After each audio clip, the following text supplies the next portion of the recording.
ওকে আচ্ছা, এই শাড়িটা একটু এটা খোলার পর অনেক সুন্দর লাগতেছে।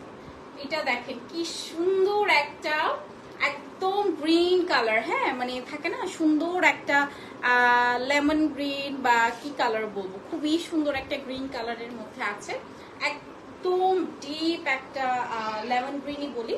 এটার আঁচলটাও কিন্তু এরকম সুন্দর করে দেখেন ডিজাইন করাটা, দেখেন এত সুন্দর করে এটা ডিজাইন করা হয়েছে, হ্যাঁ অ্যান্ড বডিতেও অনেক সুন্দর করে ডিজাইন করা, দেখেন এই যেরকম বক্স বক্স টাইপের অ্যান্ড পুরোটা একদম জামদানি কাজের মধ্যে আছে। হ্যাঁ একটা শাড়ি যখন আপনি একটু এক্সপেন্স দিয়ে কিনবেন তখন কিন্তু এই শাড়িটা অনেক বছর যাবে, হ্যাঁ আপনি অনেক বছর এই শাড়িটা ক্যারি করতে পারবেন। ঠিক আছে, এটা এত সুন্দর একটা লেমন গ্রিন কালারের মধ্যে কপার গোল্ডেন সিলভার কালার কাজ করা। তুই আজকে আসবি, দেখা করিস যদি থাকি আমি তো, তুই যদি থাকিস বেশিক্ষণ দেখা করিস। হ্যাঁ সেটার সাথে আসছে একদম সুন্দর একটা ব্লাউজ পিস এন্ড প্রাইস থাকছে এটা 17,500 টাকা।